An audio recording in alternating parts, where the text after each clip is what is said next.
Okay, YouTube land, a little story behind the desk with the bench here.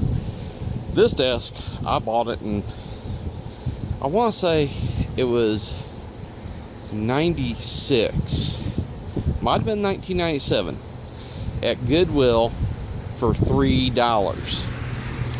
And at the time I was about 225 or so, and my buddy that was with me, well, he was probably over 400.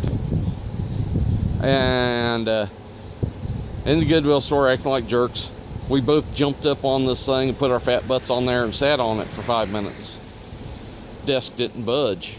It held the weight. So I determined it was good enough to buy.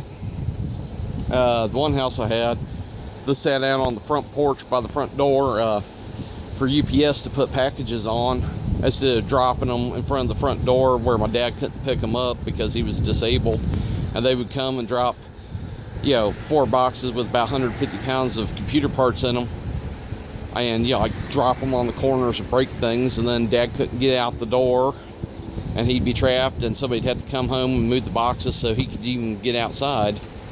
So I put this there, and UPS started actually stacking the boxes on the desk next to the front door. That worked out great. I used it to beat on things, makeshift workbench. Then I lived in an apartment for a couple years, and I used this as my computer desk. And coffee was spilled on it, all sorts of things were spilled on it. This thing sat outside for a while, and it still looks like this. And when I got it, somebody had cut in a patch on the top, but it was chipped in other places, and I chipped it up more. At one time we tried to sell it in a garage sale, and that sticker's still there. But a couple years back, I needed to use a vise, and I no longer had my shop, and nobody wanted to help me with my project, so I had a vise, but it wasn't mounted to anything. Now, this is a cheap vise. I had some better vices, and I sold them off for money, and I kept the cheapie here.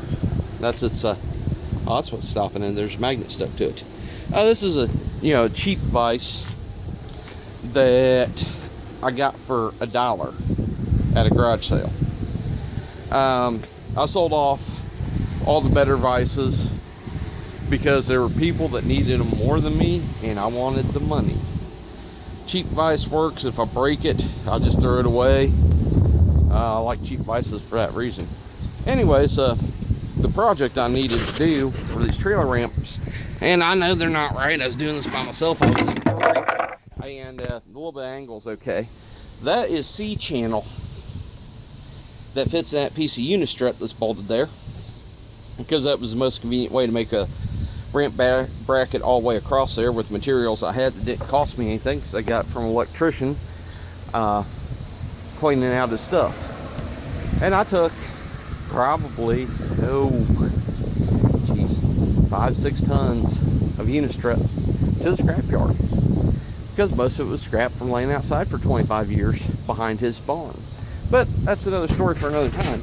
Anyways, I took C-channel here, had 2 lips on it. It was one solid piece, and my one buddy had a porta-band. He's like, "You'll ruin my porta-band cutting that. You can't do that. You gotta find somebody with a plasma cutter, or you have to use a chop saw." And I'm like, no. So I ended up chucking that up in the cheap vise here. And remember, it was a C-channel. So I chucked it up in there, and I took my Sawzall with a metal blade in there. I got a Milwaukee Sawzall, and I used Milwaukee's the torch blade. I used 18 teeth per inch, not 14. You talk to Milwaukee, and they tell you for thicker metal, use the 18 teeth per inch. Use the 14 teeth per inch on thinner stuff. So if you're going to saw car frame rails in half or mobile home frames in half, use 18 teeth per inch. Okay. So I took that C-channel and I cut the lip off it. I had to keep stopping and tightening the vise. I'd stop about every 2 minutes. I was putting more lubricate on it. I'd unplug the saw, make sure that my set screw for my blade was tight. I do not like those quick release sawzalls. They don't hold the thicker blades right. The blades break off at the bayonet that goes in there. I prefer the old set screw. That's what I got. And when you're using them hard, you got to check them every few minutes because that set screw will back out. But you don't want to over torque it and kink the blade at the bayonet, because once you do that, your blade's junk. Or if it kinks up and it wads the blade up, it can kick back and you hurt yourself. But anyways, I'm going to try to find something to cover that up with because it's supposed to storm here soon. Well, I see a plastic bag here. But yeah, I gotta find a place inside for this, but for now it might end up being on the porch later after I got a helper around. Yeah, I think if I bungee cord that down now, I actually stay put. Keep that from getting rained on again. But yeah, that's the story of why the desk has a cheap vise on it. And I've pounded on things on this desk. I've used it, abused it. This is like a teacher's assistant's desk, and it's even got the rubber grommets for wall protectors. And one of the feet got broke off. I think that happened when I moved out in February. Moved out of the old place and put this in storage. But in storage, this had 200 pounds of parts stacked on it and was blocking me from being able to get to something else. I need it here. I need a... Whoa, there goes my bag. Oh no, Mr. Bill. If you don't know who Mr. Bill is, well, you probably shouldn't be watching me. Go out and get an education. Do some research on the interwebs. Find it. Anyways, I'll be back later. Bye.